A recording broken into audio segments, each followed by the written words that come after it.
Coming up on Network Africa, 2 United Nations agencies appeal for urgent funding for the Democratic Republic of Congo as a third of the population faces acute hunger. A South African court gives the go-ahead for the use of ivermectin as a part of a custom-made treatment for patients with COVID-19. Plus, talks between Sudan, Egypt and Ethiopia in the Democratic Republic of Congo collapse over the Nile Dam row.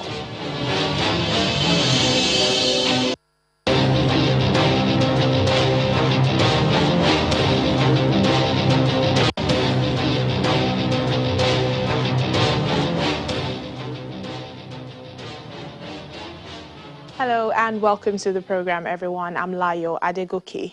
2 United Nations agencies say about a third of the entire population of the Democratic Republic of Congo is facing acute hunger and have appealed for urgent additional funding to deal with the crisis. The World Food Programme and the Food and Agriculture Organization say it's never been this bad, with more than 27 million Congolese now urgently in need of food, the highest number in any country in the world. The World Food Programme says that 1 in 3 people in the Democratic Republic of Congo are critically hungry, urging donors to step up as $662 million are needed for 2021. The scale of acute hunger in the Democratic Republic of the Congo is now staggering. The United Nations World Food Programme is calling for urgent intervention to scale up support to millions of people in the Democratic Republic of the Congo who are now facing a critical lack of food. According to the latest integrated phase classification analysis, 27.3 million are critically hungry. 1 in 3 people, equivalent to 27.3 million, which is a record high, are now critically hungry in the DRC, according to the latest integrated food security phase classification analysis.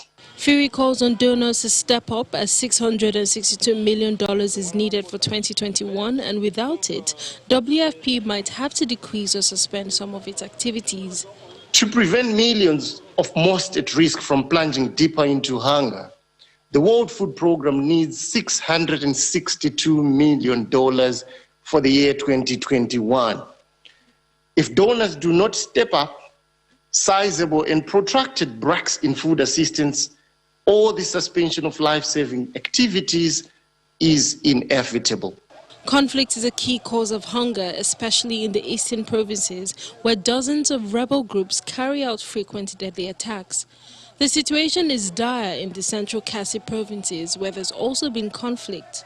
The UN agencies say the COVID-19 pandemic and economic downturn have made the situation even worse. Well, in Mozambique, the United Nations is scaling up its humanitarian response as thousands of people flee violence in the region. Civilians have been arriving in Pemba, Nangade, Mueda and Montupezu by foot, road and boat since 24th of March in the aftermath of the attack on Palma. The attacks have forced at least 11,000 people to flee Palma, with thousands more reported to be trapped inside the area. I am here at the temporary center where around 270 people are living not in the best conditions. They are okay now in terms of having a shelter, a provisional shelter. But of course, this is not the ideal condition. These are people that are exhausted. They arrived by many means. Most of them arrived in a boat a few days ago, but some also arrived walking. The sentiment is transversal to everyone I've been speaking with. They are highly traumatized by what they have seen, by what they have experienced, seeing their families, their friends being killed, seeing their houses being completely destroyed. We move on to Sudan now, where a committee appointed to reclaim assets such as farms, hotels, companies and a golf course belonging to the regime of former President Omar al-Bashir is, after 14 months, facing a complex task as it tries to pick apart the economic and political system that propped up Bashir's 3 decades in power. A committee tasked with retrieving assets from the regime of ousted Sudanese President Omar al-Bashir and disempowering his loyalists says it has clawed back property and cash worth hundreds of millions of dollars. The body's progress is seen as a litmus test for the progress of a transition towards democratic rule after Bashir's overthrow in 2019. The committee says it has handed back more than $1 billion in ill-gotten assets to the Finance Ministry and another $400 million to the Ministry of Religious Affairs and Endowments. But it has also faced criticism both from those it has targeted and some who back it, but warn of possible overreach. Everyone should legalize their positions. Those who know that they are working against the law and took state funds to put in their own pockets have to first correct this situation or bring the money back. Make their situation legal or stop what they were doing in the past. The public is watching the work of the Empowerment Removal Committee, and we are happy with it. We are happy that what is our right is being brought back to us, the Sudanese people, and that we are the ones benefiting from it. Sudan is run by a power-sharing alliance of civilian political groups and the military that toppled Bashir's government following months of protest. A key demand of the popular uprising was dismantling the political and financial system used to consolidate and enrich Bashir's 3-decade regime. The committee is made up of politicians, military leaders and government officials and is due to continue its work until the end of the transition period, due by early 2024. So far, it has seized more than 50 companies and 60 organizations, more than 1 million feeders of farmland and 20 million square meters of residential property. The documents we have confirm that this platform took advantage of government privileges and direct support from official bodies. There is a ruling as part of the ousted president's trial stipulated that they took $5 million. This is the number according to the case. But according to our estimates and the date we have, there is more money paid to this group directly by the government from officials in the former government. Among the spoils are hotels, schools, chicken farms and a golf course on the outskirts of Khartoum, all of which the committee says will continue to operate. Talks between Sudan, Egypt and Ethiopia in the Democratic Republic of Congo over the Nile Dam row have collapsed as the countries failed to reach an agreement. This follows days of negotiations in the DR Congo capital Kinshasa, with the head of the African Union, Felix Tshisekedi, trying to settle the dispute. The Sudanese delegation reportedly departed to Khartoum shortly after. Sudan accuses Ethiopia of intransigence as the latter prepares to carry out a second filling of the dam. But Ethiopia's Foreign Minister Demeke Mekonnen accuses Sudan and Egypt of obstructing the talks and having a rigid stance, according to a statement published by the state-owned Fana website. Mr. Dekeme adds that talks are expected to resume in the 3rd week of April and maintain that they should be held under the auspices of the African Union.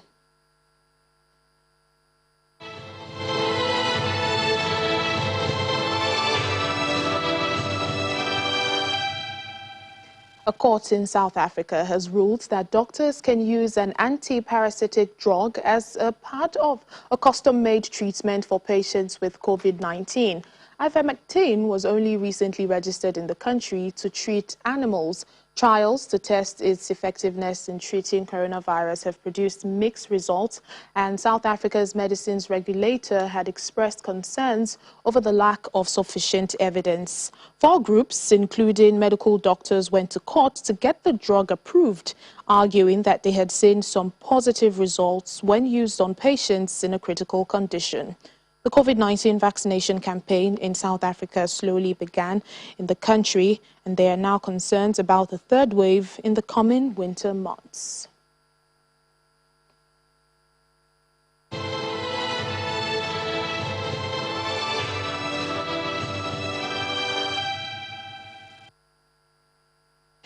Every April 7th is celebrated as World Health Day. This year, the event is commemorated globally under the theme Together for a Fairer, Healthier World.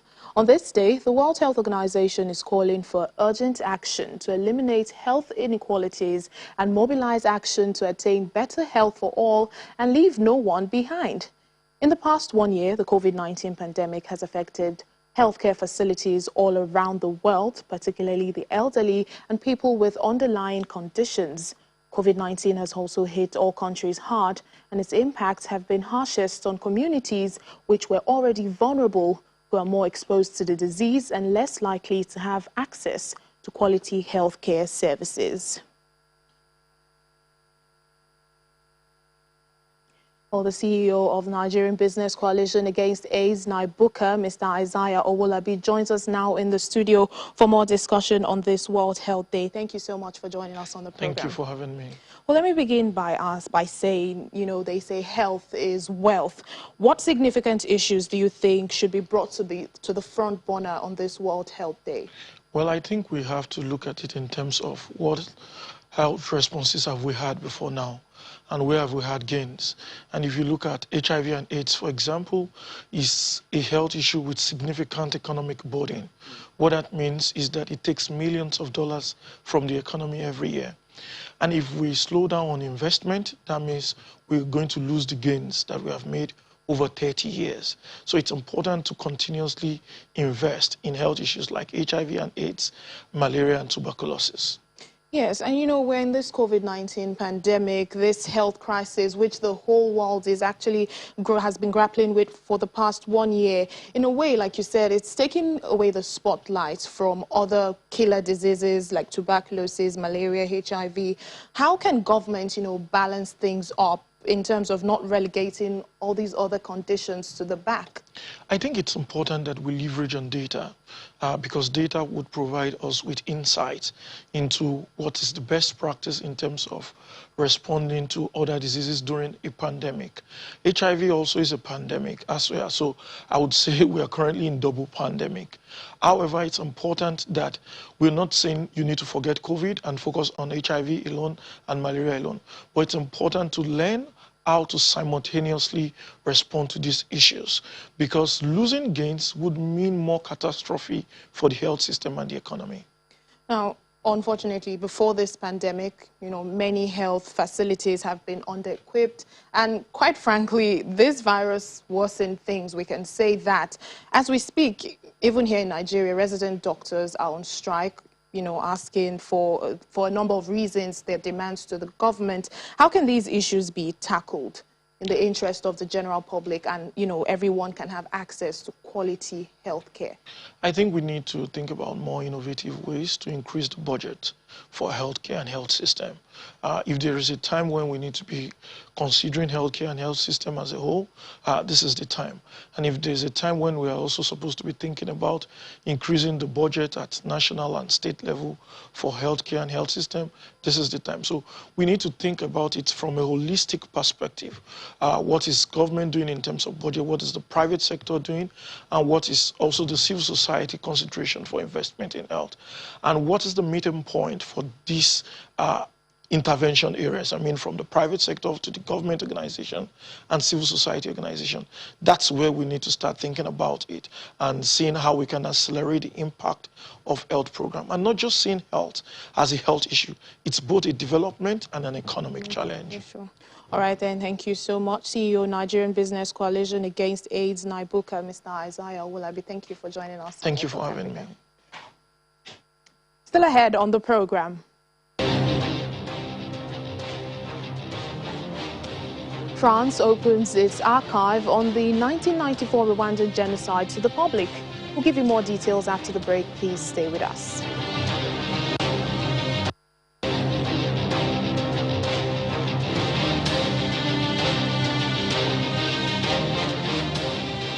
Welcome back to the program. For the first time, France has opened to the public key archives relating to Rwanda in the 4 years up to 1994, 27 years from the start of the genocide of Tutsis and moderate Hutus. They include the archives of former President Francois Mitterrand and Prime Minister Edouard Balladur. A commission of historians who were given prior access in March have already published their report describing France's role during the killings as a monumental failure. It said the French authorities remained blind to the preparations for genocide by Hutu extremists, but it cleared them of complicity in the slaughter that left over 800,000 people dead. Ghana's Ministry of Fisheries has asked people who consumed the dead fish that washed up at the coast to report so as to help with an ongoing probe. Minister Mavis Hawa Kumsun said the government wanted to closely monitor those who consumed the fish. She said samples had already been taken to a laboratory for investigations and a commission was looking into the incident. Several species of dead fish and dolphins washed up at the Osu beach, and the cause of the death is yet to be established. Authorities had told people not to eat the fish, but some locals reportedly did so.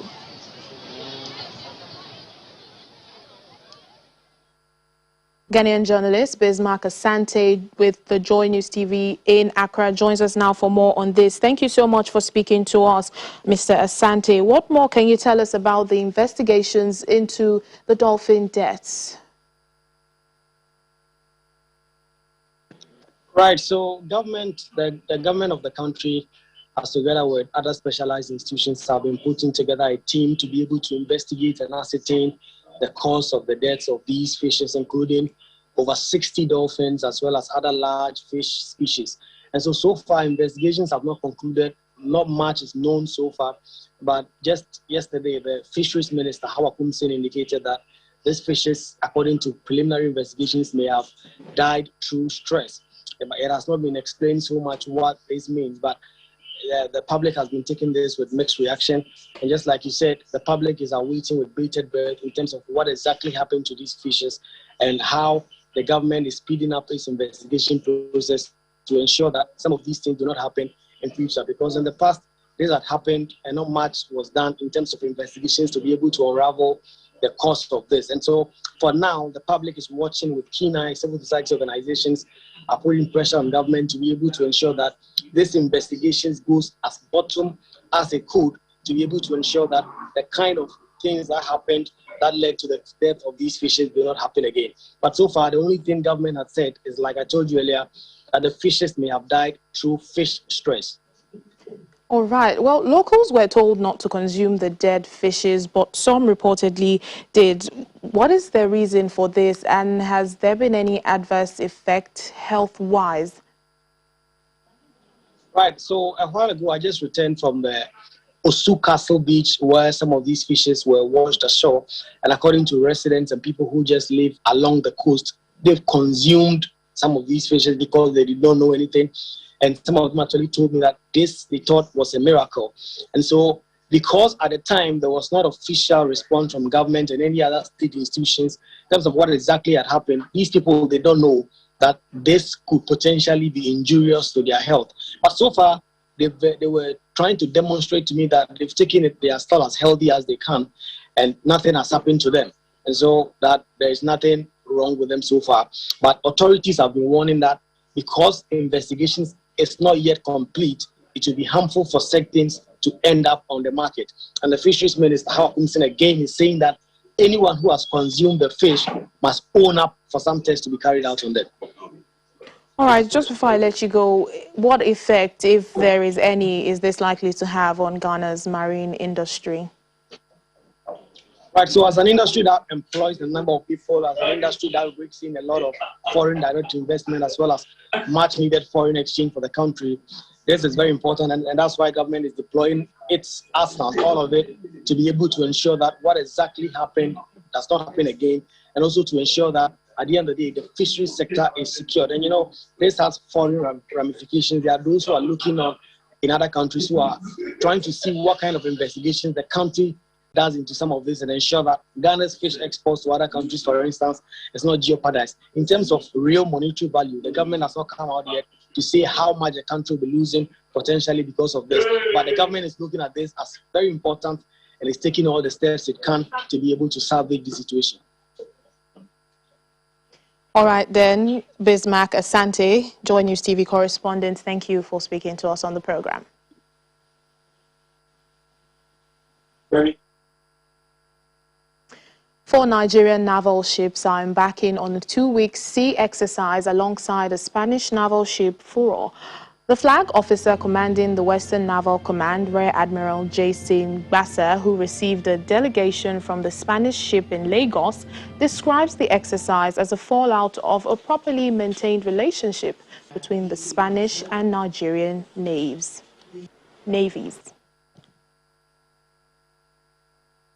Over the last 2 years, this is the 4th Spanish Navy ship that is visiting Nigeria, and at each of their visits, we conduct exercises together, exercises to develop our capacities, particularly as regards the protection of the Gulf of Guinea. And this time around, the Spanish ship, MV Furo, with 4 other of our naval ships, will be proceeding to sea to go and conduct an exercise for 2 days, at the end of which the Spanish vessel will proceed further to other parts of the Gulf of Guinea. Meanwhile, the commanding officer of the naval ship, Lieutenant Commander Diego Mendoza, says the 2 weeks exercise is an opportunity to strengthen capacities. As part of our deployment in the Gulf of Guinea area, we have one important mission that is to collaborate with all the navies in the area, and one important navy in the Gulf of Guinea, maybe the most important one, is the Nigerian Navy. And as brothers at sea, we are trying to organize some exercise together or to continue raising our joint capabilities for the future. At least 15 people have died in a road accident along the Mombasa-Malindi Road in Kenya's coastal region. About 20 others are injured following the early morning collision head-on involving 2 passenger buses. Both drivers are said to have died on the spot. A video has been shared of a mangled wreckage of the 2 vehicles and civilians helping load the injured and dead on rescue vehicles. Eyewitnesses say the road section where the accident occurred has been under construction.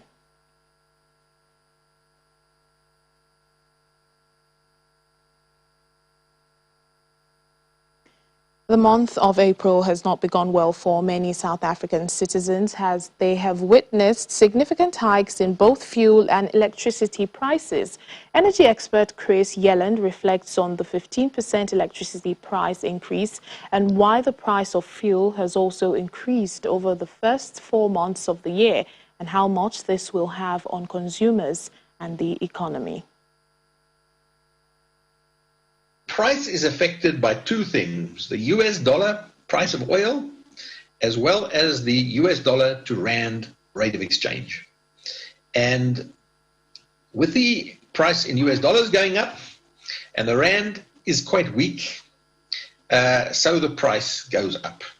And these things are kind of outside of our control. We are subject to the market, and the market means the US dollar price of oil. What is in our control, of course, is the rate of exchange. If we run our economy properly, the rand will strengthen or remain constant. But if the economy is mismanaged, if inflation creeps in, then the rand weakens. And so with these price increases we're seeing, food, electricity, oil, this causes, it has an inflationary effect, and it causes a weakening of the rand. So in that way, we have some control over the rate of exchange by managing our economy properly. But there is a lot of demands on the economy, a lot of pressure on the economy. COVID has really hit us hard. And these things are all coming together at the same time, unfortunately. And that's where we find ourselves. We can't run away from these problems. We have to face them. But it's going to be hard for consumers because it's going to affect their disposable income. They're going to be spending more on petrol, on taxis, on food, on electricity. And that's it on Network Africa for today. Thank you for watching. I'm Layo Adegoke.